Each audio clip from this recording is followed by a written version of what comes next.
तो फिर गाइस कैसे हो आप सब लोग, आप सबका स्वागत है आपके और हमारे चैनल ज़ेन ओटाकू 3.0 में। सो गाइस आज हम बात करने वाले हैं बेटन टूरिज्म के चैप्टर नंबर 29 की।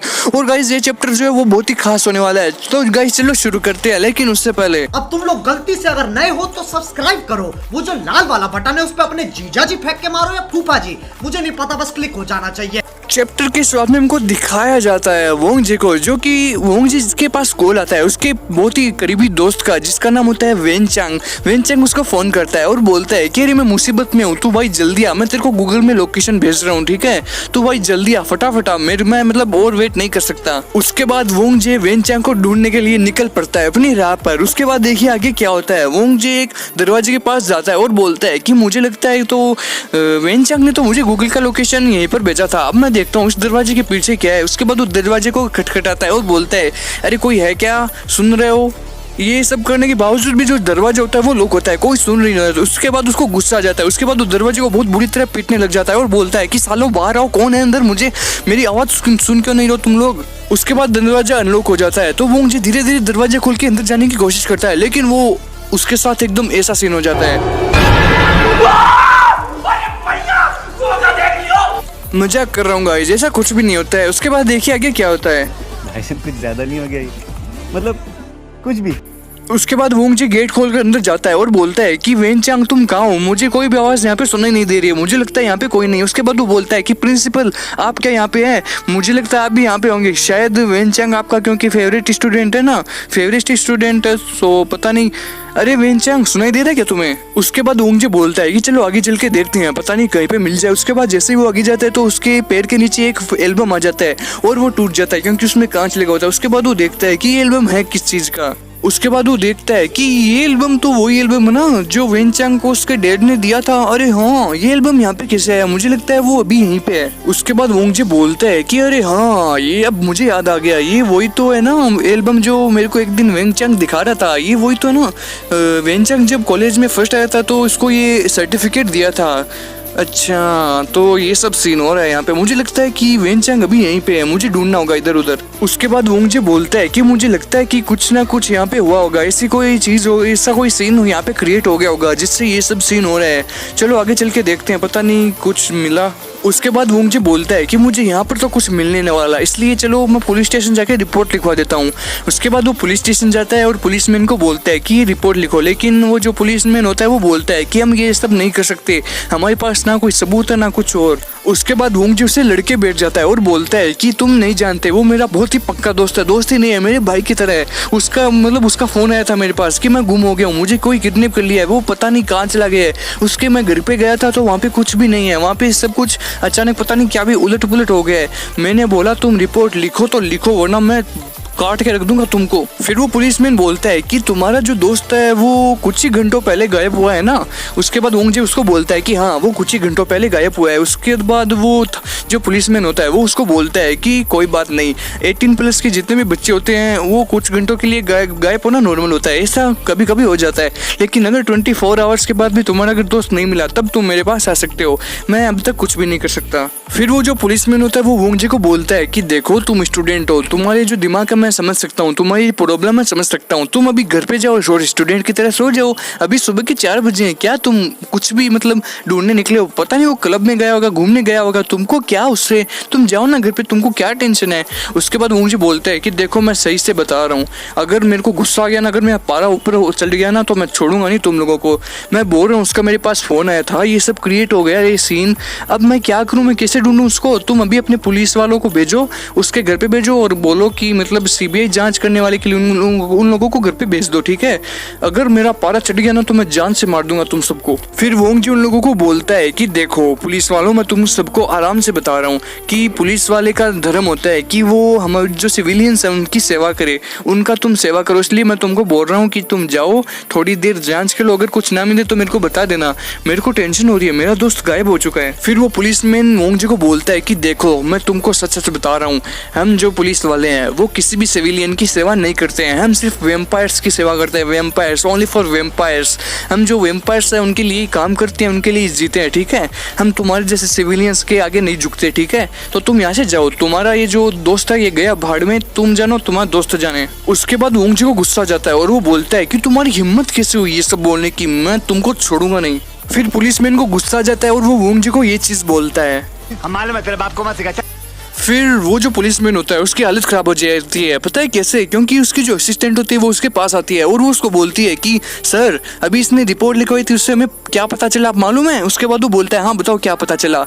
उसके बाद वो बोलती है कि मुझे पता चला कि ये जो बंदा है ये मिस लिंग लिंग का नया डिपेंडेंट है, क्या आप जानते हो? उसके बाद वो जो पुलिसमैन होता है वो सर चकरा जाता है और बोलता है कि अरे बाप रे, मुझसे बहुत बड़ी गलती हो गई, तुमने पहले क्यों नहीं बताया मुझे? उसके बाद वो रोने लग जाता है और बोलता है कि मुझे लगता है कि मुझे अब अपनी जॉब छोड़नी पड़ेगी, मैंने बहुत बड़ी गलती कर दी।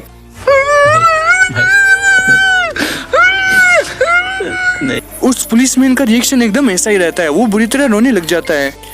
फिर वो जो पुलिसमैन होता है उसको बहुत ही ज़्यादा वोंग जैसे लगाव हो जाता है। वो बोलता है कि नोबल डिपेंडेंट, मुझसे बहुत बड़ी गलती होगी। वो क्या है ना, मैंने अभी थोड़ी देर पहले पी ली थी इसलिए मैं नशे में था, मुझे कुछ याद नहीं। फिर वो उसको बोलता है कि सॉरी मुझसे थोड़ी गलती होगी। अरे आप इधर आइए, खड़े क्यों हैं? आप मेरी सीट पर बैठिए ना, मैं चाय लेके आता हूँ, अभी आप बैठो। फिर वोंग जी बोलता है कि ये सब बकचोदी छोड़ दो, मैं जो बोल रहा हूँ वैसा ही करो। तुम अभी अपनी टीम को प्रिंसिपल के घर पे भेजो और बोलो कि वहाँ पे अच्छी तरीके से जांच करे ताकि हमको पता चल सके कि वेन चांग कहाँ पे गया। उसके बाद वो बोलता है कि ठीक है आप चिंता मत करो, मैं साथ में जाता हूँ, मैं मेरी टीम के साथ में जाके अभी चेक कर लेता हूँ, आप चिंता मत करो, आप सिर्फ बैठो, आप चाय पियो। उसके बाद उसकी जो असिस्टेंट होती है वो बोलती है कि अरे सुनो सुन रहे हो क्या सर सुनो। उसके बाद जब वो सुनता नहीं तो वो बोलती है कि अरे सुन ले साले। फिर उसकी जो असिस्टेंट होती है वो उसको कुछ ना कुछ बहला फुसला कर कुछ उसके कान में बड़बड़ाती रहती है। उसके बाद वो पुलिस वाला जो होता है वो उसको वोंग जी को क्या बोलता है वो देखिए।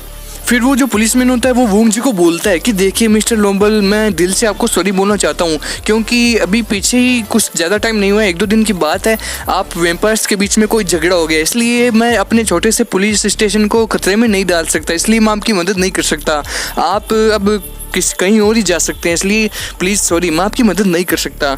फिर वो पुलिसमैन होता है वो उसको बोलता है कि आप क्या वेन चांग जो है, मतलब वो जो प्रिंसिपल है उसके परिवार में किसी को कुछ जानते हो तो हम आपकी शायद थोड़ी मदद कर सकते हैं, लेकिन सॉरी मैं आपकी कोई भी मदद नहीं कर सकता। फिर वो पुलिसमैन बोलता है कि इतना तो मैं जानता हूँ कि जब हमारे शहर में ये जो हुआ था ना, ये सेरेमनी पता नहीं किस चीज़ की हुई थी, हाँ याद आया, मिस लिंग तक पहुँचने की वो जो सेरेमनी हुई थी ना, जिसके लिए वो कोई आदमी था वो मेरे पास आया था अपने बारे में कुछ पूछने के लिए, लेकिन मैं उसका नाम याद नहीं जानता। वोंग जी बोलता है कि अच्छा मैं समझ गया वो कौन है। फिर वो पुलिसमैन उसको बोलता है कि मुझे नहीं पता, वो आपकी क्या लगता है, वो आपका दोस्त है या आपके परिवार में कोई है, वो मैं नहीं जानता। उसके बाद वो वोंग जी क्या करता है वो देखिए। फिर वोंग जी जो होता है वो आधी रात को पापा को फ़ोन करता है और वो बोलता है कि हेलो पापा, आप कैसे हो, आप ठीक तो हो ना? उसके बाद उसका पापा उसको बोलता है कि क्यों रे वोंग जी, पागल हो गया होगा तुम इतनी आधी रात को मेरे को कॉल के कर रहे हो, तुम डिपेंडेंट बन गए हो, इसका मतलब तुम कुछ भी करोगे।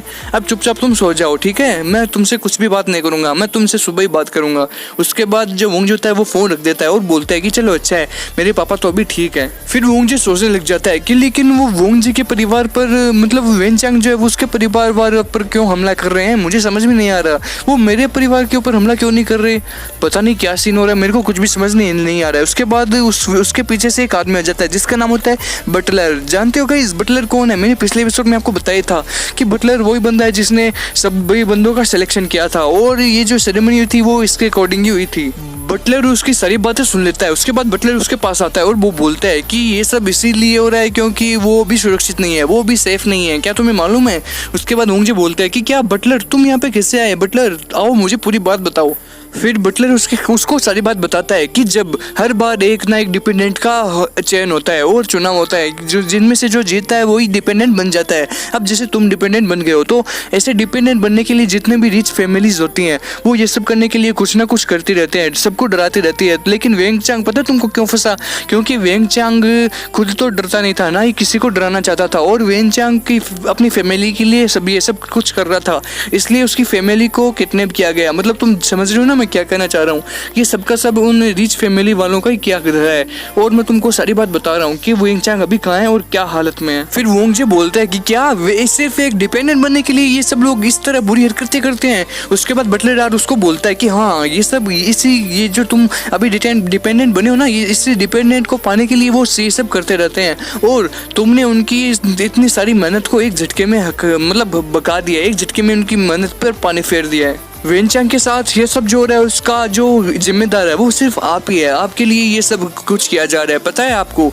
फिर वोंग जे बोलता है कि मेरे लिए सबसे इम्पोर्टेंट चीज़ है वो वेन चांग और उसका परिवार, ठीक है, मैं इस पद को छोड़ दूंगा, ये जो डिपेंडेंट का काम है ये सब मैं छोड़ दूंगा वेन चांग को पाने के लिए। उसके बाद बटलर बोलता है कि मेरे को मालूम है वेन चांग और उसका परिवार कहाँ हो सकता है, मैंने बहुत सारे लोग भेजे थे, जो सेरेमनी चल रही थी जिसमें किसी का सिलेक्शन हो रहा था, उसमें सिलेक्शन करने के लिए मैंने अपने आदमी भेज दिए थे, शायद मैंने एड्रेस मालूम है, शायद वहाँ पे ही होगा, मैं अभी तुमको बताता हूँ। फिर बटलर वोंग जी को बोलता है कि बस आपका एक ऑर्डर चाहिए, हम सबको खत्म कर देंगे और वेन चांग को लेकर आ जाएंगे। आपको शायद मालूम होगा कि एक जो आदमी होता है, एक जो इंसान होता है, उसको अपनी पहचान उसके परिवार से मिलती है, उसकी फैमिली से मिलती है कि वो क्या चीज़ है क्या नहीं, इसलिए उसके परिवार को ये साथ ये सब सीन हो रहा है। फिर वोंग जे से वो पूछता है कि अब आप क्या करना चाहते हो, अब आपका ऑर्डर हमको चाहिए, अब आप बता दो। फिर वोंग जे बोलता है कि मुझे बचाना है, उन सब लोगों को तुम जाके बचा लो। उसके बाद हमें सीन दिखाया जाता है पुरानी हवेली के साथ एक नए पैलेस का, मतलब आप समझ रहे हो ना, ये जो घटिया है, मतलब ये जो बूढ़ा है इसके साथ एक बहुत ही हसीना औरत बैठी होती है, वो दोनों आपस में बात कर रहे होते हैं और वो बोलते हैं कि क्यू को जो सेंट्रल गवर्नमेंट है उसने बुलाया है, क्योंकि क्यू ने ये सब सीन कर दिया और उसको हटाया जा रहा है, कहाँ से, किंग वाले जो पद है उसको वहाँ से हटाया जा रहा है। मतलब क्या ही सीन हो रहा है यहाँ पे, ये जो मतलब मैं देख नहीं सकता भाई, एक पुरानी हवेली के साथ ही कौन बैठा है। फिर वो बूढ़ा बोलता है कि मैंने मतलब कुछ नहीं किया मिस लिंगू के लिए, और उसने एक मतलब एक साधारण से ह्यूमन को चुना अपने डिपेंडेंट के रूप में, उसने मुझे नहीं चुना, उसने मुझे बहुत बड़ा धोखा दिया है। उसके बाद वो जो हसीना होती है वो बोलती है कि आप ज़्यादा गुस्सा मत करो मास्टर, आपका पारा चढ़ जाएगा, इसलिए मैं आपको बोल रही हूँ कि अब आप चिंता मत करो, हमने उसके दोस्त को जो सेरेमनी के अंदर गया था, हमने उसके दोस्त को पकड़ रखा है ना, वो यहाँ पे जरूर आएगा।